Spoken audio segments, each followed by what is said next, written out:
यह गढ़ी हुई कहानी नहीं है, क्योंकि इसमें काल्पनिक कुछ भी नहीं है और ना ही आपको चकित या रोमांचित करने के लिए कोई अतिरेक ही है।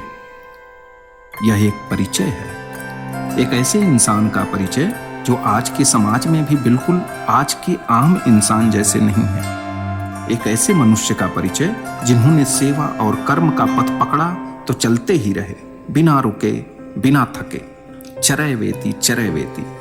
लेकिन सिर पर जिम्मेदारियों का एक विशाल गट्ठर लेकर वे चलते रहे और आंखें खोलकर चलते रहे। रास्ते में जो भी मिला उसे अपनाते और संवारते हुए, अपने व पराये का भेद किए बगैर। इस यात्री का नाम है डॉक्टर बैजनाथ पांडे।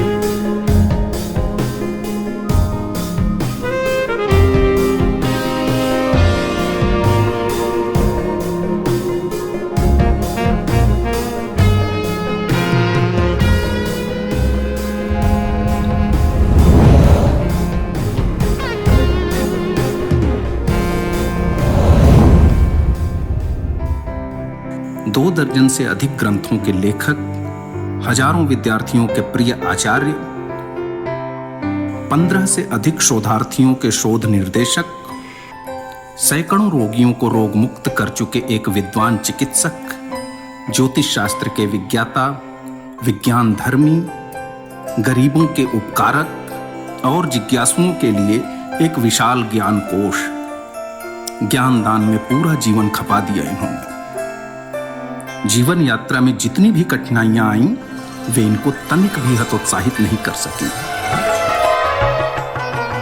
जो भी होता है घटनाक्रम रचता स्वयं विधाता है, रचता स्वयं विधाता है। जो भी होता है घटनाक्रम रचता स्वयं विधाता है, रचता स्वयं विधाता है। आज लगे जो दंड वही कल पुरस्कार बन जाता है, पुरस्कार बन जाता है। निश्चित होगा प्रबल समर्थन अपने सत्य विचार का, निश्चित होगा प्रबल समर्थन अपने सत्य विचार का। कर्मवीर को फर्क न पड़ता किसी जीत या हार का, ये क्रम है संसार का।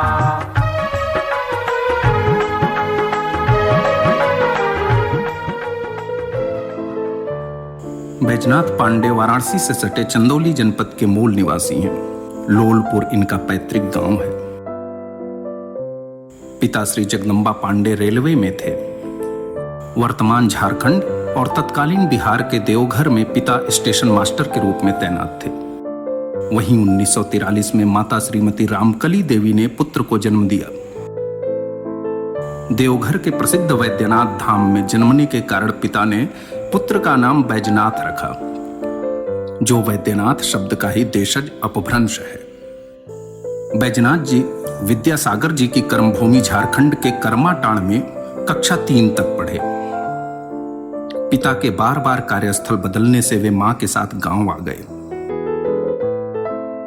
पड़ोसी गांव मथेला के प्राथमिक विद्यालय से 4वीं व 5वीं और यहीं के मिडिल स्कूल से 8वीं तक की पढ़ाई की। बैजनाथ पांडे के बाल मन पर यहाँ के विशेषज्ञ गुरुओं का गहरा प्रभाव पड़ा। विशेषकर प्राथमिक विद्यालय के रामदेव तिवारी व जंग बहादुर पांडे और मिडिल स्कूल के स्वर्ण राम, देवकी नंदन सिंह व शिवपूजन तिवारी जैसे अध्यापकों की अध्यापन शैली बेहद प्रभावित की। इन अध्यापकों ने बैजनाथ पांडे के भविष्य की बुनियाद रखी। जो शिक्षा का मूल मंत्र है उसे तो हमारे प्राथमिक शिक्षक के विद्यालयों ने उन्होंने ही स्वीकार किया। दंडी एक साहित्याचार्य है, साहित्य के आचार्य है। उन्होंने कहा यदि शब्द नाम की ज्योति न होती संसार में, पूरा संसार अंधकार। इस अंधकार को दूर करने वाला हमारा और कोई नहीं, प्राथमिक विद्यालय के शिक्षक।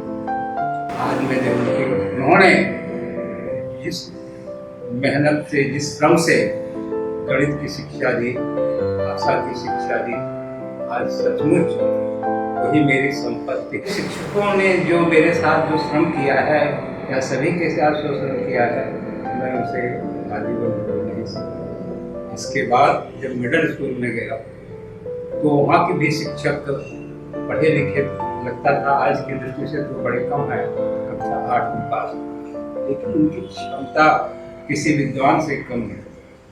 और जिस श्रम से वो पढ़ाते लिखाते थे, उनके मन में ये नहीं था कि मैं क्या पढ़ा रहा हूँ, उनके मन में ये है कि हमारा विद्यार्थी जिला में, जनपद में नाम कमाए, इसके लिए दिन रात श्रम।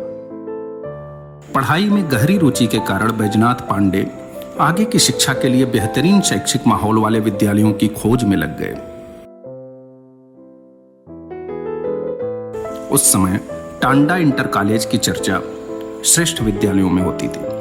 वहां गणित के अच्छे अध्यापक मौजूद थे और इस विषय में बैजनाथ पांडे की विशेष रुचि भी थी, किंतु गांव से टांडा इंटर कॉलेज की दूरी अधिक होने के कारण वहां प्रवेश नहीं ले सके। गांव से 3 किलोमीटर की दूरी पर स्थित बलुआ इंटर कॉलेज में वहां के तत्कालीन उप प्राचार्य विजय नारायण सिंह ने बैजनाथ पांडे का प्रवेश 9वीं कक्षा में लिया। यहां संस्कृत के विद्वान अध्यापक भोलानाथ पांडे का संरक्षण मिला। साथ ही सगीर अहमद खां व रामलोचन उपाध्याय सहित अनेक अध्यापकों का प्रोत्साहन मिलने लगा। मेधावी छात्र होने के कारण शीघ्र ही पूरे विद्यालय में बैजनाथ पांडे सबके प्रिय हो गए। परिवार में सबसे बड़ा होने के कारण बैजनाथ पांडे को घरेलू कार्यों का निर्वाह और पढ़ाई के बीच संतुलन साधना पड़ता था। गाय को चारा खिलाने से लेकर घर के हर छोटे बड़े काम करते और पढ़ाई के लिए समय निकालते। ऐसी स्थितियों के कारण खेलने कूदने का समय कम ही मिल पाता था। फिर भी तेज तर्राक विद्यार्थी के रूप में मिलने वाली प्रशंसाओं को अपना मनोरंजन स्रोत मानकर वे खुश रहते।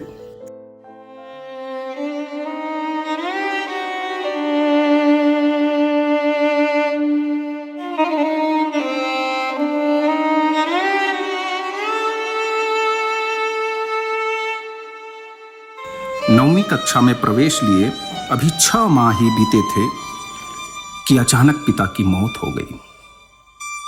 इस वज्रपात ने बैजनाथ पांडे को झकझोर कर रख दिया। वे अनाथ महसूस करने लगे।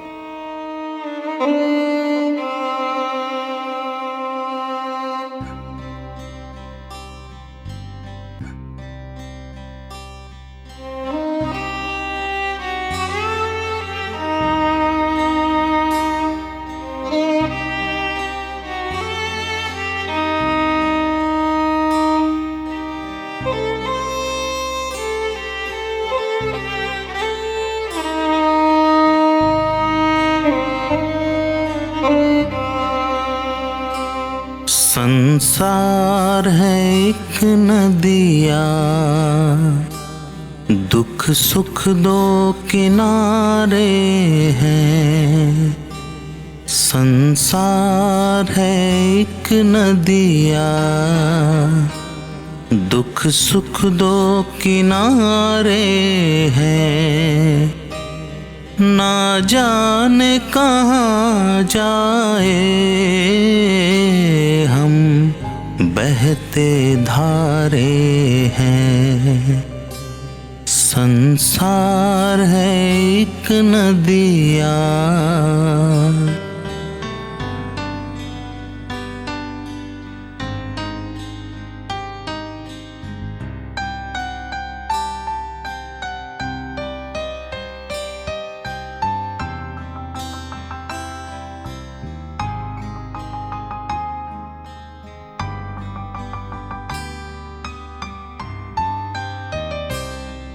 कोई भी किसी के लिए अपना न पराया है।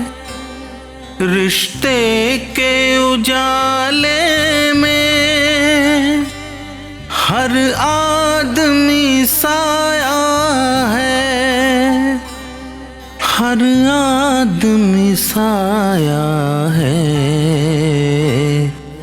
कुदरत के भी देखो तो ये खेल पुराने हैं, ना जाने कहाँ जाए हम बहते धारे हैं। संसार है एक नदिया, दुख सुख दो किनारे हैं, ना जाने कहाँ जाए हम बहते धारे हैं, हम बहते धारे हैं, हम बहते धारे हैं।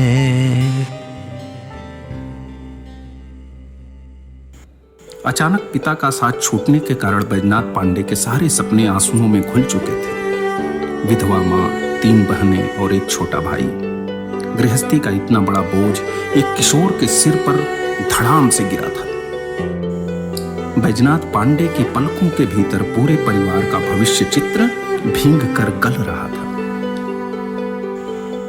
इतनी छोटी उम्र में ऐसी दुखद व कठिन परिस्थितियों से निकलना और स्वयं को पुनर्संयोजित करना सामान्य बात नहीं। आज भी उस घटना की चर्चा करते समय फपक पड़ते हैं।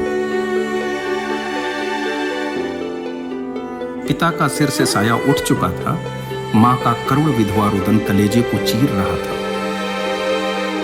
उस दौर में पिता की थोड़ी बहुत कमाई से खींच तान कर जो गृहस्थी चल रही थी वह भी चली गई थी। आगे परिवार के भरण पोषण का निर्वहन असाध्य समझ आ रहा था। पढ़ाई लिखाई तो जैसे छूटने ही वाली थी। तभी चाचा मंगरू पांडे और चचेरे भाई विश्वनाथ पांडे ने ढांढस बंधाना शुरू किया। इन लोगों के सहयोग व सद्भाव ने बैजनाथ पांडे व इनके परिवार को संबल दिया और पढ़ाई जारी रखने के लिए प्रोत्साहित किया।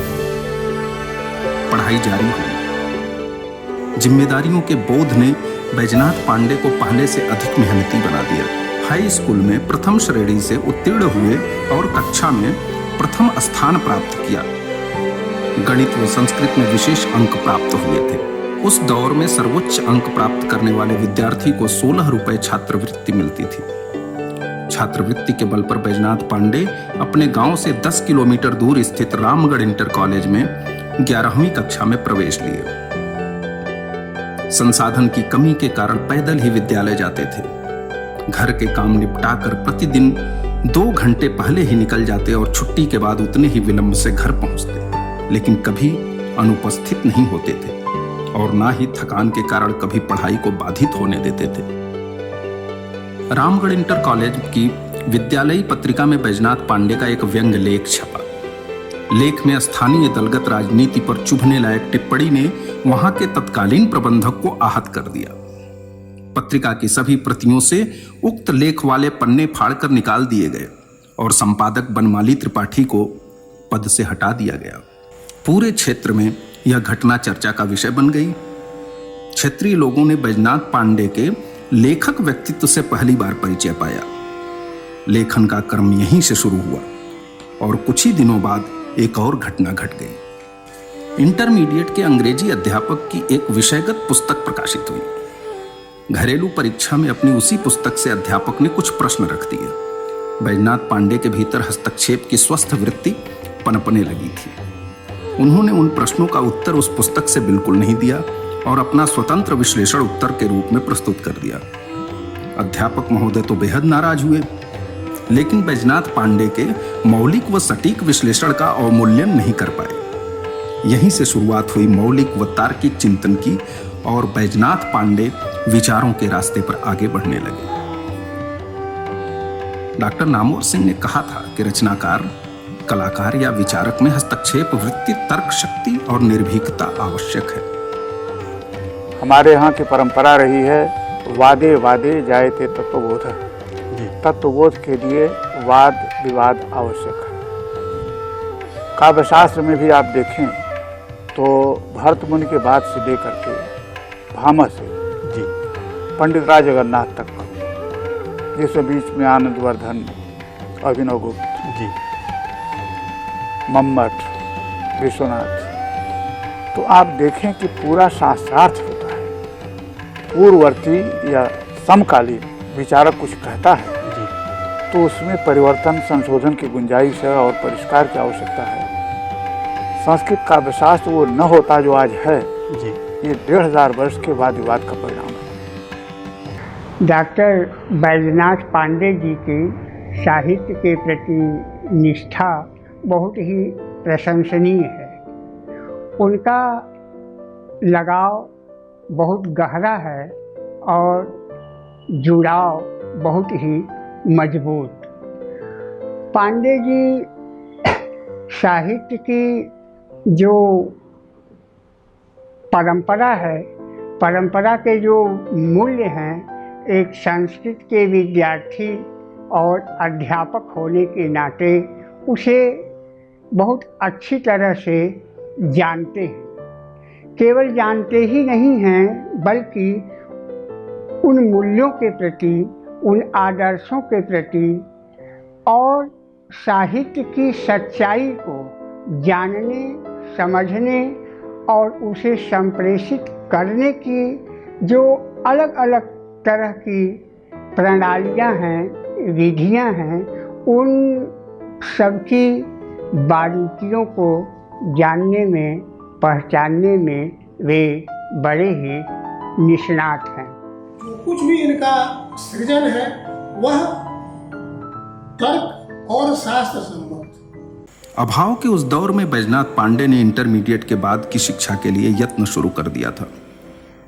छात्रवृत्ति के पैसों को बचा कर रखे और वाराणसी के हरिश्चंद्र कॉलेज में उन्होंने उन्हीं पैसों से स्नातक में प्रवेश लिया। नगर में रहकर पढ़ाई करना आर्थिक दृष्टि से कठिन था, लेकिन पड़ोसी गांव के वरिष्ठ मित्र व काशी विद्यापीठ के प्रोफेसर रामचंद्र सिंह ने नगर स्थित अपने घर में रहने का स्थान दिया। यहां उसी गांव के जगत नारायण सिंह ने भी बैजनाथ पांडे को सहयोग दिया। वाराणसी में रहकर बीए की पढ़ाई करते समय भी घर परिवार की चिंताएं कभी कभी विचलित कर देती थीं। एक समय तो ऐसा आया कि पढ़ाई छोड़कर नौकरी की तलाश में बैजनाथ पांडे कोलकाता चले गए। 1 महीने तक भटकने के बाद भी जब कोई काम नहीं मिला तो वापस लौट आए और बीए की पढ़ाई पूरी की। हालात बदलने जरा देर तो होगी, हालात बदलने जरा देर तो होगी। इस रात ढलने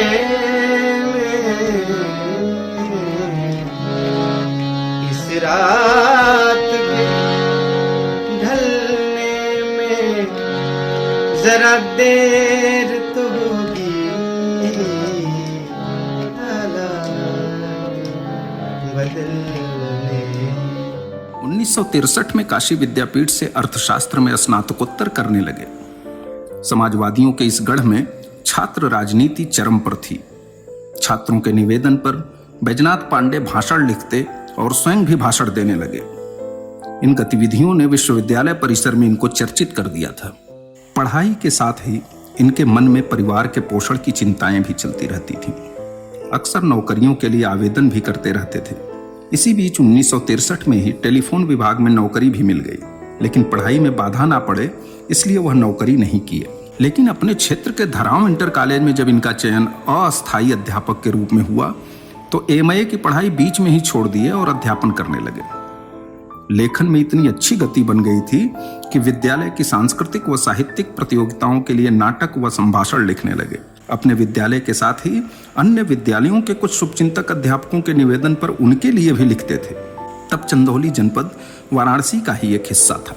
बैजनाथ पांडे के लिखे संभाषणों व नाटकों को अंतर जनपदीय प्रतियोगिताओं में अनेक बार प्रथम स्थान प्राप्त हुआ। इसी बीच अध्यापन के दौरान ही एमए की पढ़ाई भी पूरी की और परिवार के दबाव में विवाह भी कर लिया। 1966 में संस्कृत विषय से एमए के लिए बीएचयू में व्यक्तिगत छात्र के रूप में प्रवेश लिया। लेकिन प्रथम प्रश्न पत्र खराब होने के कारण पूरी परीक्षा छोड़ दी और 1967 में पुनः परीक्षा दी। एक शुभचिंतक व प्रोत्साहित करने वाले शिक्षक बनमाली जी ने इनसे कहा कि अवसर बार बार नहीं मिलता। उनका यह कथन बैजनाथ पांडे को इतना उपयुक्त लगा कि उन्होंने धराव इंटर कॉलेज की नौकरी छोड़ दी और बीएचयू के रेगुलर विद्यार्थी बन गए। हिरना हिरना हिरना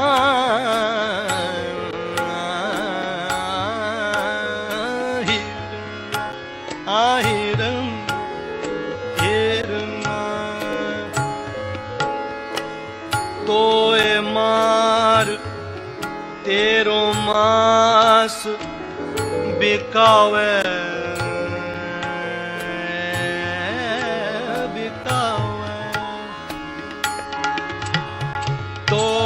मार तेरो मास बिकावे बिकावे तेरे खाल का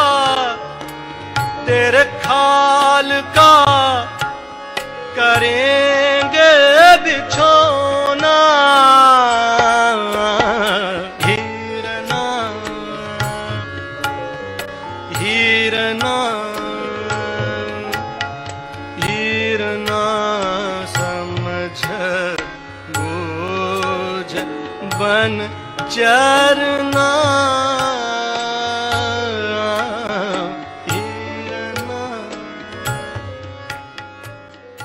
बढ़िया अंक मिलने के कारण बीएचयू में भी छात्रवृत्ति मिलने लगी। 1968 में बैजनाथ पांडे प्रथम श्रेणी से एमए उत्तीर्ण किए। इसी वर्ष बीएचयू से ही बीएड करना चाहे, लेकिन कुछ वरिष्ठ अध्यापकों की सलाह पर यही पीएचडी में एडमिशन लिया। संस्कृत व पाली विभाग के विभागाध्यक्ष डॉक्टर सिद्धेश्वर भट्टाचार्य के निर्देशन में 1971 तक शोध पूरा किए। इसी वर्ष वाराणसी संस्कृत विश्वविद्यालय से संस्कृत साहित्य में आचार्य भी किया। 1971 में पुनः धराव इंटर कॉलेज में संस्कृत शिक्षक के रूप में अस्थायी नियुक्ति मिल गई। लगभग 3 महीने यहाँ पर बैजनाथ पांडे ने अध्यापन भी किया, लेकिन महाविद्यालय में पढ़ाने की आकांक्षा ने उनको यह नौकरी छोड़ने पर विवश कर दिया और वे मुगल सराय के लाल बहादुर शास्त्री डिग्री कॉलेज में अस्थायी अध्यापक के रूप में पढ़ाने लगे। उच्च कक्षाओं में पढ़ाने की ललक बैजनाथ पांडे को भारी पड़ी, क्योंकि उक्त महाविद्यालय में कुछ लोगों ने विपरीत परिस्थितियां गढ़नी शुरू कर दी और 7 महीने के भीतर ही बैजनाथ पांडे को वह कॉलेज भी छोड़ना पड़ा। हालांकि नजदीक के ही सकलडीहा पीजी कॉलेज में पढ़ाने की पेशकश मिली, लेकिन उन्होंने वहां ज्वाइन नहीं किया। इनके अध्यापन के गुणवत्ता की चर्चा काफी फैल चुकी थी। 1972 में मिर्जापुर जनपद के केवी पोस्ट ग्रेजुएट कॉलेज में संस्कृत प्रवक्ता की जगह खाली हुई, तो वहां के प्राचार्य ने बिना साक्षात्कार लिए ही बैजनाथ पांडे को नियुक्त कर लिया। शुरू में तो इनको वहां का माहौल अनुशासनात्मक दृष्टि से नहीं जमा, लेकिन अंततः बैजनाथ पांडे मिर्जापुर के इसी केवी कॉलेज में स्थिर हो गए। 30 वर्ष तक यहीं अध्यापन करते रहे और 2003 में यहां से अवकाश प्राप्त किए। डॉक्टर बैजनाथ पांडे ने जितना इस विद्यालय को दिया, उतना ही इस विद्यालय ने इनको भी दिया। तमाम शुभचिंतकों का आवृत आवरण इसी महाविद्यालय से मिला। हम सौभाग्यशाली रहे हैं कि डॉक्टर बैजनाथ पांडे जैसे लोग हमारी मित्र मंडली में हैं। उनका व्यक्तित्व मल्टी डायमेंशनल रहा है, बहुआयामी रहा है। वे एक लोकप्रिय शिक्षक रहे हैं। डॉक्टर बैजनाथ पांडे जी को मैं एक संस्कृत का उच्च कोट का प्रवक्ता मानता था, विद्वान मानता था, लेकिन जब से उनकी किताबों को मैंने देखा है, तब से मैं इस निष्कर्ष पर पहुंचा हूं कि वो संस्कृत के बहुत उच्च कोट के विद्वान होने के साथ साथ उनकी जो लेखन क्षमता है हिंदी में, वो भी अद्भुत है। प्राचीन जितने संस्कृत के ग्रंथ हैं उन्होंने पारायण किया है, उनकी बहुत गहरी उनको जानकारी है। मैं मिर्जापुर में कुछ रहा तो समय रहा, उस समय उनको देखने समझने का मौका भी मिला, तो उस वहीं तक मैं सीमित समझता था।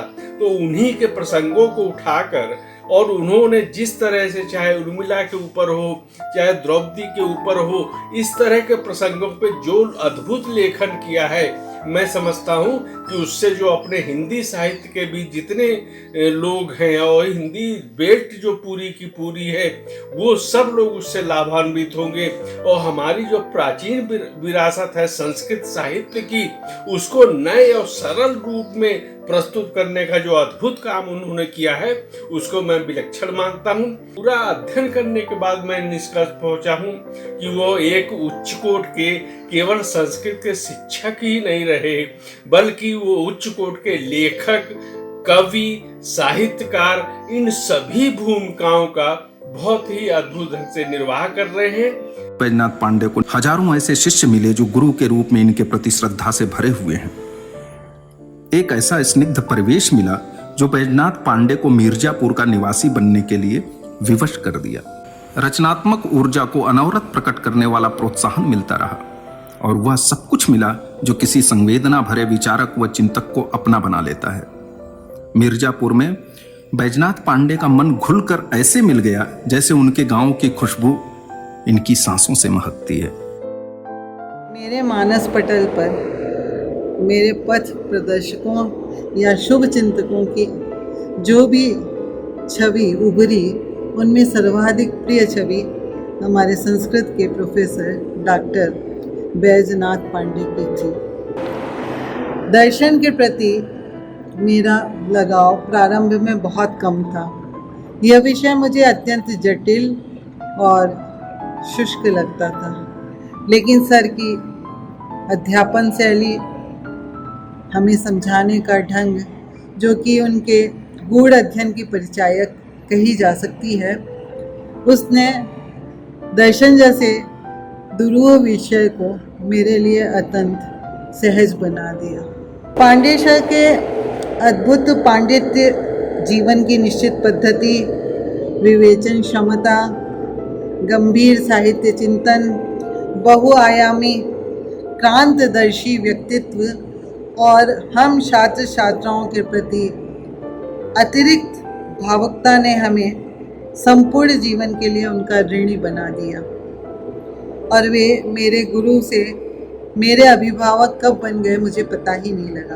अध्यापन शैली, दूरदर्शिता, प्रेम, सहनशीलता आदि के बारे में सभी छात्रों और छात्राओं द्वारा मालूम होता था। आपकी भावनाओं, सुझाव, विचार, दूरदर्शिता आदि से मैं बहुत प्रभावित हुआ। शिक्षक, गुरु और मार्गदर्शक, इस रूप में तो उन्होंने ना जाने कितनों का जीवन संवारा होगा, लेकिन एक ज्ञान का भंडार है। जैसे सर के संपर्क में आने पर आप किन किन क्षेत्रों के से ज्ञान प्राप्त करते हैं, कोई सीमा नहीं उसकी। लेकिन उनकी रचनाएं जब पढ़ती हैं तो जैसे लगता है सर के दर्शन कर रही हूँ। ऐसे अनछुए पहलुओं पर सर का स्पर्शपूर्ण लेखन आश्चर्य होता है, और उन रचनाओं में इतना कसाव कि आप शुरू किए तो अंत तक आपको उतना ही मनोरंजित करेगा। आपका जितनी पुरातनता में पारंगत, उतनी ही आधुनिकता भी उनकी उतनी प्रकांड है। एक आदर्श प्राध्यापक के रूप में, संस्कृत विभागाध्यक्ष के रूप में, जो अपने विद्यार्थियों को ज्ञान दिया वह तो था ही, लेकिन बड़ा स्नेह भी रखते थे। गुरु और शिष्य परंपरा जो इनकी रही, इसका जीता जागता उदाहरण मैं बैठा। कोई भी अगर कार्य होता है तो हम लोग हमेशा उनकी सलाह लेते हैं, राय लेते हैं कि सर इसको किया जाए या नहीं किया जाए। वो कहते हैं तो कर देते हैं, और जो कहते हैं अगर वो कर लिया तो परिणाम बहुत अच्छा होता है। सर बहुत अच्छे डॉक्टर, बहुत अच्छे दार्शनिक, बहुत अच्छे साहित्यकार, बहुत अच्छे अध्यापक के साथ साथ सर सामाजिक कार्य में बहुत अग्रणी हैं, बहुत आगे हैं। सर ने बहुत सारे सामाजिक कार्य भी किए हैं, बहुतों के विवाह करवाए। उनका योगदान वाणी का विषय नहीं, चाहे वह समाज के प्रति चाहे साहित्य के क्षेत्र में रहा हो, चाहे चिकित्सा के क्षेत्र में रहा हो। जहाँ तक मैं जानता हूँ, सन 1996 से मैं आपको जान रहा हूँ, जब मैं BA पार्ट 1 का विद्यार्थी था, तब से उनकी उदारता के विषय में मैं जितना भी कहूँ वह कम। उनके सानिध्य में रहने मात्र से वह सुख की अनुभूति होती है जो वाणी व्यक्त करने में समर्थ नहीं होता। बैजनाथ पांडे जब हाई स्कूल में थे तभी से रचनाएं करने लगे थे। पहली कविता 1957 में विद्यालय की ही ज्योति नामक पत्रिका में प्रकाशित हुई। 1962 में एक सिद्ध संत की जीवनी के रूप में पहली पुस्तक लिखे त्रिदंडी स्वामी का जीवन। 1963 में अभिमन्यु वध नामक खंडकाव्य की रचना की। 1967 में त्रिदंडी स्वामी के प्रवचनों का संकलन तैयार किए। 1974 में कठोपनिषद का हिंदी भाष्य प्रकाशित हुआ। 1976 में दशरूपकम का हिंदी भाष्य प्रकाशित हुआ। 1978 में मिर्जापुर के कवियों के प्रतिनिधि संकलन में कविता प्रकाशित हुई। 1980 में रत्नावली नाटिका नामक पुस्तक आई। 1981 में चंद्रालोक का 5वां मयूख पुस्तकाकार आई। 1982 में गौड़ पादाचार्य की सांख्यकारिका का संपादन व प्रकाशन किए। 1983 में संस्कृत दिग्दर्शिका प्रकाशित हुई, लेकिन पाठ्यक्रम में बदलाव होने के कारण प्रसारित नहीं हो सकी। 1983 में ही कालचक्र नामक नाट्यकृति लिखे, जिसका सफल मंचन भी हुआ। 1987 में मस्तानी नामक नाट्यकृति लिखे। 1991 में वंदिनी उपन्यास की रचना किए। 1992 में स्वर्ण कलश नामक उपन्यास पूरा हुआ। 2003 में अधमर्ड चंद्रमा नाम से कविता संग्रह प्रकाश में आया। 2005 में सूर्यम पश्या नामक काव्य संग्रह भी प्रकाशित हुआ। 2014 में मैथिली निर्वासन जैसा चर्चित प्रबंध काव्य प्रकाशित हुआ। 2015 में कृष्णा उपन्यास पाठकों के हाथ में आया। 2016 में कुंती नामक उपन्यास प्रकाशित हुआ। 2017 में चरण पादुका नामक चर्चित कृति प्रकाश में आई। 2018 में अंतिम पत्र नामक उपन्यास प्रकाशित हुआ। 2018 के ही अंत में माधवी उपन्यास भी प्रकाशित हुआ। 2019 के प्रारंभ में वे दो पल नामक सैनिकों पर केंद्रित उपन्यास आया। 2019 के ही अंत तक विश्ववल्लरी उपन्यास भी प्रकाशित हो गया। मंथन और अंबा नामक 2 उपन्यास प्रकाशन की प्रक्रिया में हैं और अनेक पांडुलिपियां पुनर्संयोजन की बाट जोह रही हैं। इसके अतिरिक्त डॉक्टर बैजनाथ पांडे अनेक महत्वपूर्ण पत्रिकाओं व बड़े अखबारों में भी अनवरत लिखते रहे हैं। फैजाबाद से प्रकाशित मानस मुक्तावली नामक पत्रिका में लगातार कई वर्षों तक लिखे।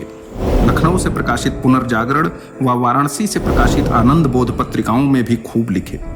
हिंदी दैनिक जनवार्ता, गांडीव, सन्मार्ग व अमर उजाला सहित अनेक पत्रों में बैजनाथ पांडे के सैकड़ों लेख, रचनाएं, विचार व समीक्षाएं प्रकाशित हो चुकी हैं। शुरू में प्रकाशित संस्कृत ग्रंथ MA व BA के पाठ्यक्रम में हैं, लेकिन मौलिक साहित्य चिंतन में इन्होंने पौराणिक कथाओं के नारी पात्रों को अधिक चुना, विशेषकर वे नारियां जो यथोचित मूल्यांकन व सम्मान से वंचित रह गईं। डॉक्टर बैजनाथ पांडे की रचनाओं में वे नारियां पुनर्प्रतिष्ठापित हुई हैं। मैथिली निर्वासन नाम से जो उनका काव्य नाटक है उसको देखा जाए या कृष्णा को देखा जाए तो यह लगता है कि वे गंभीरता से उन प्रश्नों से जो सदियों से शताब्दियों से हमारी स्मृति को उद्वेलित करते रहे हैं, जूझते हैं उनके साथ कि सीता आज भी हमारे जीवन में, हमारे परिवेश में और ख़ास तौर से स्त्री विमर्श के परिप्रेक्ष्य में एक ऐसी जीवित सच्चाई हैं जिनको नज़रअंदाज करके न तो स्त्री के बारे में सोचा जा सकता है और न तो स्त्री पुरुष के संबंधों की समरसता के बारे में सोचा जा सकता है। तो पांडे जी ने इस संदर्भ में सीता को केंद्र में रखकर बड़ा ही मूल्यवान विचार किया है। द्रौपदी के बारे में जो लोग यह सोचेंगे कि द्रौपदी महाभारत के किसी चरित्र का नाम है, वे द्रौपदी को कभी नहीं समझ पाएंगे, द्रौपदी को कभी नहीं जान पाएंगे। द्रौपदी केवल एक स्त्री इकाई नहीं है, बल्कि वे शताब्दियों के इतिहास में स्त्री चेतना की, स्त्री के संघर्ष की, स्त्री के प्रतिरोध की, स्त्री जाति के आंतरिक उद्वेलन की हर लहर की वह पर्याय है, अभिव्यक्ति है। मानस या महाभारत की जो उपेक्षित पात्र है, खास करके जो महिला पात्र है, उन पर इन्होंने अच्छा प्रकाश डाला। संस्कृत के आचार्य होते हुए भी डॉक्टर बैजनाथ पांडे का लेखन पूरी तरह तार्किक व वैज्ञानिक सोच से संबद्ध है। इनका मानना भी है कि वैज्ञानिक लोग आज के महर्षि ही हैं। बैजनाथ पांडे बचपन से ही आध्यात्मिक रुचि के रहे। पड़ोसी गांव बिशुपुर में सिद्ध संत त्रिदंडी स्वामी का आगमन होता रहता था। 1958 में बैजनाथ पांडे उनके संपर्क में आए। त्रिदंडी स्वामी की पुरा कथाओं व प्रवचनों ने इनको बेहद प्रभावित किया और ये त्रिदंडी स्वामी के आध्यात्मिक शिष्य बन गए। त्रिदंडी स्वामी का आश्रम गंगा के तट पर था। बैजनाथ पांडे प्रत्येक सुबह वहां जाते और गंगा स्नान करके स्वामी जी का आशीर्वाद लेते थे। हालांकि यह गंगा तट बरसात के दिनों में बेहद खतरनाक हो जाता था। स्नान करने के लिए ऊंचे और कच्चे करार से गंगा में उतरना व चढ़ना बेहद कठिन होता था।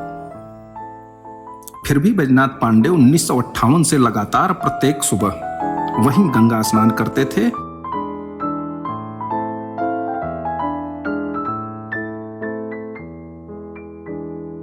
और यह क्रम 1990 तक चला। गंगा से भावनात्मक लगाव के कारण ही इन्होंने प्रण कर लिया कि नौकरी करूंगा तो गंगा के किनारे ही करूंगा, और संयोगवश यह प्रण निभ भी गया। गंगा किनारे का छोरा जब अध्यापक बना तो गंगा तट पर बसे एक नगर में मिर्जापुर में बैजनाथ पांडे के रमने का मुख्य कारण यही आध्यात्मिक मां ही रही। ते देशास्ते जनपदास्ते शैलास्ते अपि चाश्रमा येषां भागीरथी पुण्य समीपे वर्तते सदा। वाराणसी में अध्ययन के दौरान डॉक्टर बैजनाथ पांडे की रुचि होम्योपैथिक दवाओं के प्रति जगी तो पटना से इलेक्ट्रो होम्यो का पत्राचार कोर्स कर लिया और उसकी डिग्री के आधार पर 1983 से ही स्वतंत्र चिकित्सा सेवा भी करने लगे। क्वचिदर्थः क्वचिन् मैत्री क्वचित् धर्मः क्वचित् द्यशः कर्माभ्यासः क्वचित् चेति चिकित्सा नास्ति निष्फला। भाव प्रकाश की यह उक्ति डॉक्टर बैजनाथ पांडे को रोगियों की सेवा के लिए प्रेरित की और वे निरंतर निःशुल्क व कभी कभी अल्प शुल्क लेकर यह सेवा देते रहे हैं। करीबी लोग बताते हैं कि अपने चिकित्सकीय गुण से इन्होंने हजारों लोगों को रोग मुक्त किया।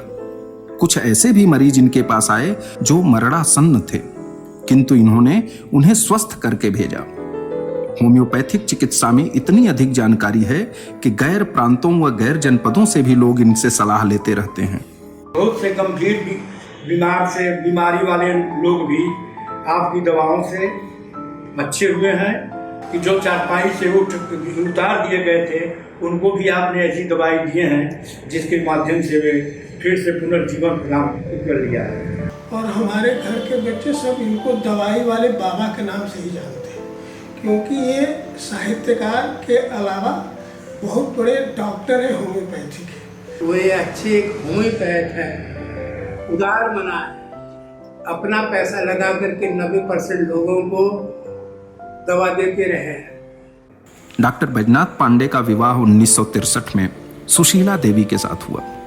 पत्नी की शिक्षा बाधित नहीं होने दिया और एमए तक पढ़ाया। सुशीला जी कुछ वर्षों तक वाराणसी के एक विद्यालय में पढ़ाती भी रहीं। दुर्भाग्यवश 2015 में उनका निधन हो गया। डॉक्टर बैजनाथ पांडे का पूरा जीवन कठिनाइयों व संघर्षों से भरा रहा। बालपन में ही अभिभावक पिता की मृत्यु, विधवा मां का शुश्रूषापूर्ण प्रपालन, देखरेख, अपनी व भाई बहनों की शिक्षा का दायित्व निर्वहन, घर गृहस्थी की जिम्मेदारियों का निर्वहन, गांव समाज व रिश्तेदारियों का निर्वहन, तीनों बहनों का विवाह, अपना विवाह, भाई का विवाह, भाई की पुत्रियों का विवाह, अपने 3 पुत्रों व 2 पुत्रियों का विवाह, तीनों पुत्रों व पुत्रियों को पढ़ाकर आत्मनिर्भर होने योग्य बनाना, योग्य अध्यापक व गुरु के रूप में खुद को गुरुत्वाकर्षण से संपृक्त रखना, दर्जनों विद्यार्थियों को अपने निर्देशन में कुशल शोध करवाना, दर्जनों ग्रंथों का सृजन व पुनर्व्याख्या करना, लगातार तार्किक लेखन करना, वैज्ञानिक विचारों का अनुसरण करना, परंपराओं का वैज्ञानिक तरीके से परिपोषण करना, गरीब व असहाय लोगों की हर संभव मदद करना और संवेदना के तंतुओं को मजबूती से बांधे रखना डॉक्टर बैजनाथ पांडे जैसे विरल व्यक्तित्व के ही वश की बात है। वे गरीबों व असहायों की जब भी मदद करते हैं तो आज के तथाकथित समाज सेवियों की शर्महीन शैली से खुद को दूर रखते हैं और कभी भी उसका प्रचार प्रसार या छायांकन नहीं कराते हैं। लाख कठिनाइयों व विपरीत स्थितियों के बावजूद इन्होंने खुद को सहज रखा। शायद इसी तरह तप कर बने होने के कारण इनके समीप आने वाला हर व्यक्ति अपने दुख भूल जाता है।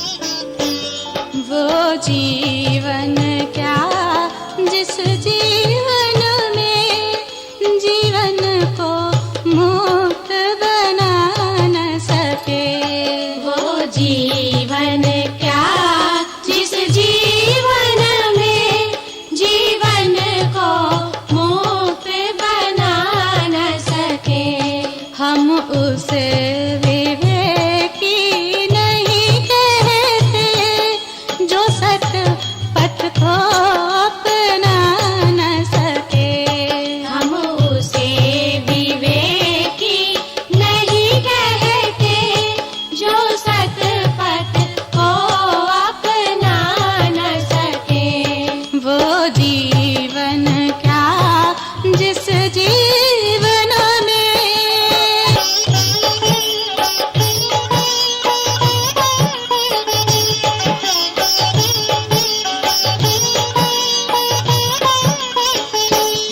कोई धन बल में है भूल रहा, कोई धन बल में है भूल रहा, ऊंचे पद पाकर भूल रहा, ऊंचे पद पाकर भूल रहा, कोई धन बल में है भूल रहा, ऊंचे पद पाकर भूल रहा, लेकिन वह शक्ति निरर्थक है जो काम किसी के आ न सके, लेकिन वह शक्ति निरर्थक है जो काम किसी के आ न सके, वो जीवन क्या जिस जीवन में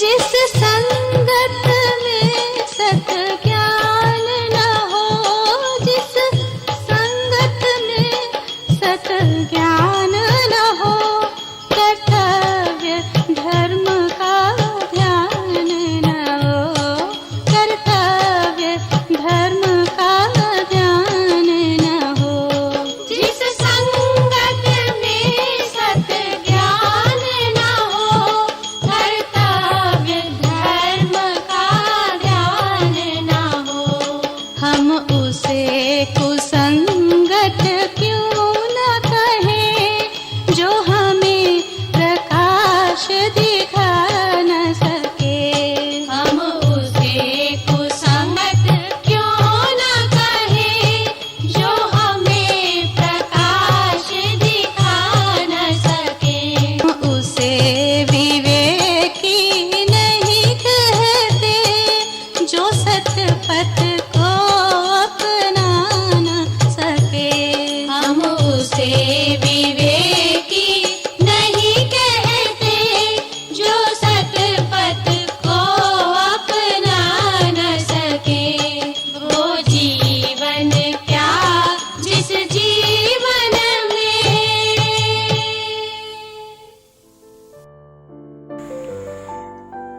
इनके उन्मुक्त ठहाकों में बच्चों जैसी मासूमियत समाई रहती है, लेकिन ज्ञान मीमांसा के दौरान इनका माथा दैदीप्यमान हो उठता है। ज्ञान विज्ञान संवेदना अध्यात्म और मीमांसा के समुच्चय का नाम है डॉक्टर बैजनाथ पांडे। चंदौली जनपद के चहनिया की स्थित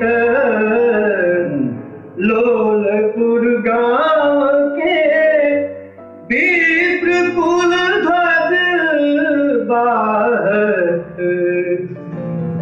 कांटों में चल चल जल जल कर आग में बैद्यनाथ पांडे विद्वान बने क्षेत्र नायक श्रेष्ठ शिक्षक संरक्षक ध्वंसक असत के छात्र छंद छर्मरूग हितैषी अभिभावक ऐसे पूज्य गुरुदेव आशीष को प्राप्त कर ऐसे पूज्य गुरुदेव आशीष को प्राप्त कर मुन्याय सुना रहा जन जन को बन गायक मुन्नाय सुना रहा जन जन को बन गायक। मेरे जीवन में न केवल मेरे पिता बल्कि गुरु के रूप में भी हैं। वो ऐसे सन्यासी हैं जो इस विलासी संसार में रहते हुए भी रंगहीन, स्वादहीन, गंधहीन जीवन जिया, यानी हर आकर्षक वस्तु के पास रहकर भी किसी के प्रति कोई आसक्ति नहीं। गुरु बिन उपवन वन लगता है, गुरु बिन उपवन वन लगता है। विरस भूमि को ज्ञान सलील से, विरस भूमि को ज्ञान सलील से सरस बनाते। भूले भटके शिष्यों को सन्मार्ग बताते। गुरु बिन उपवन वन लगता है। शिक्षा प्राप्त करने के साथ साथ पूरे परिवार की जिम्मेदारी आज भाई उन्होंने पूरे संघर्ष करते बहुत अच्छे ढंग से अपना सबका निर्वाह अपने कर्तव्य पूरा किया। आज भी पूरे परिवार की जिम्मेदारियां उनके हम लोग सत्य मार्ग पर चलने के लिए हमेशा प्रेरित करते रहे, धर्म के पालन करने के लिए प्रेरित करते रहे। उनकी प्रेरणा से हम लोग पूरा परिवार सत्य मार्ग पर अच्छे कर्म के लिए चल रहे हैं, चलने का प्रयास कर रहे हैं। ऐसे उनका प्रेम भाई का मिला, पिता का भी मिला मुझे। ऐसे बड़े भ्राता हमारे पूजनीय हैं, वंदनीय हैं। पिताजी का जीवन सदैव चुनौतियों और संघर्षों से भरा रहा और इन्हीं संघर्षों और चुनौतियों का सामना करते हुए उन्होंने अपनी शिक्षा पूरी की और अध्यापन में आने के बाद भी उन्होंने हर तरह के सामाजिक और पारिवारिक जिम्मेदारियों का निर्वहन करते हुए साहित्य सृजन में लगे रहे। उन्होंने अपने छात्र छात्राओं और जो भी लोग उनके संपर्क में आए उनको हमेशा ही प्रेरित किया है। इतना सरल स्वभाव, इतने भावुक इंसान है वो कि आज भी वो किसी इंसान को देखते हैं कि जो दर्द में है तो उसका हमेशा सहयोग करते हैं। वो कभी भी किसी का बुरा सोच नहीं सकते। नाना का जीवन बहुत ही कठिनाइयों से गुजरा है। विषम परिस्थितियों और अभावों में भी जिस तरह से उन्होंने अपनी शिक्षा पूर्ण की, ये कहना गलत नहीं होगा। उनका पूरा जीवन संघर्षशील और सादगी से पूर्ण रहा। उनके संपर्क में जो भी आया उनके व्यक्तित्व और प्रतिभा से प्रभावित हुए बिना नहीं रह पाए। बंगाली वैष्णव कवि चंडीदास ने कहा था कि सुनो मानुष भाई, सबार ऊपरे मानुष सत्य तहार ऊपरे नाई। डॉक्टर बैजनाथ पांडे के चिंतन में भी मानवता को ही सर्वोपरि रखा गया है। प्राचीन महाकाव्यों व कथाओं के चरित्रों व कथा वस्तुओं को सत्यता व तार्किक प्रयोगों की कसौटी पर कसने में कोताही तनिक भी नहीं करते। वे जानते हैं कि आज की पीढ़ी वैज्ञानिक तरीके से सोचती है और मूल्यवान प्राचीन चिंतन व साहित्य को सुरक्षित व प्रासंगिक रखने के लिए आधुनिक चिंतन के टूल्स से कसना ही पड़ेगा। अन्यायग्रस्त पात्रों को न्याय दिलाना पूर्वजों के प्रति सेवा का निर्वाह करना है। प्रकृति व मानवता की सेवा से बड़ा कोई धर्म नहीं। इसलिए बैजनाथ पांडे की दृष्टि किसी भी मूल्यांकन के दौरान मानवीय भावनाओं का घृत लेपन कर चमक व निखर उठती है, जैसे सच की शीतल डुबकी लगाकर सिर्फ पवित्र व हितकारी हो चुकी हो। आचार्य हजारी प्रसाद द्विवेदी का एक चर्चित उपन्यास है अनाम दास का पोथा। इस उपन्यास में छांदोग्य उपनिषद के 4थे अध्याय से एक पात्र का जीवन चुना गया है। आचार्य हजारी प्रसाद द्विवेदी ने उक्त रैकव नामक पात्र का नाम अनाम दास रखा है। अनाम दास उस दौर का महानतम विद्वान और स्वाभिमानी इंसान था। उसके जीवन में भी कठिनाइयों का अंबार था। उसने जीवन भर संघर्ष किया और स्वयं को अंततः स्थापित किया। वर में कह कुलालंबी यत्र विश्रमते कुलम। डॉक्टर बैजनाथ पांडे आज के अनाम दास हैं। उड़ जाएगा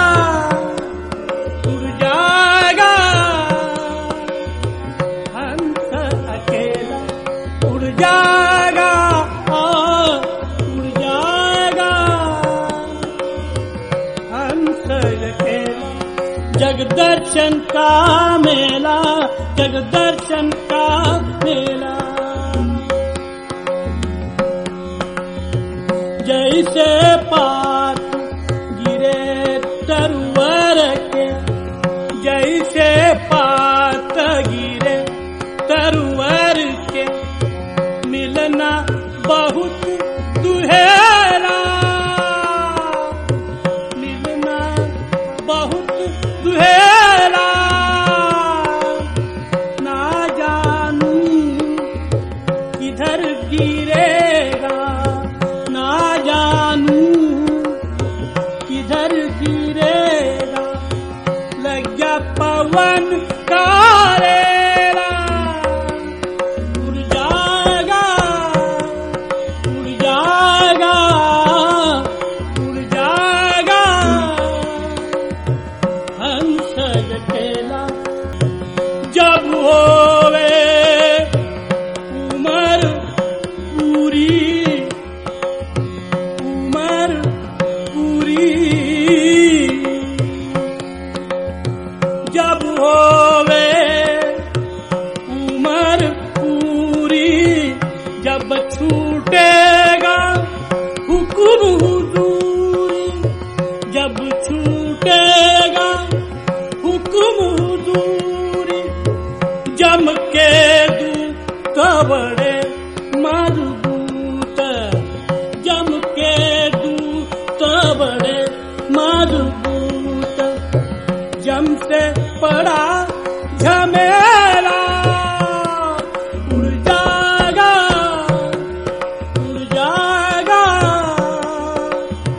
हंस अकेला, हंस अकेला। जगदर्शन का मेला, जगदर्शन का मेला।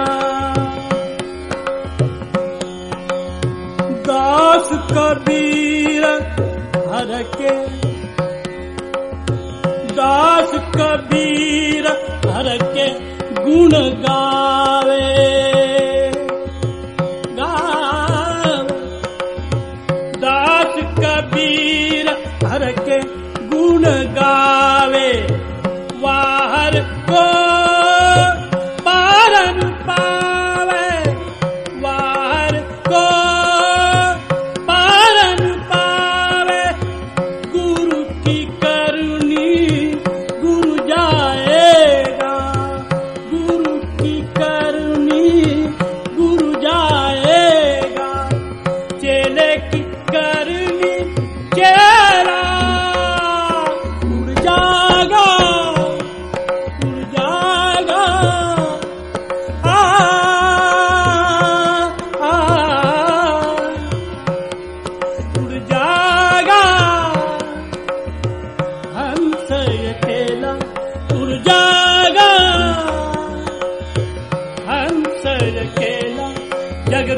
दर्शन का मेला, जगत दर्शन का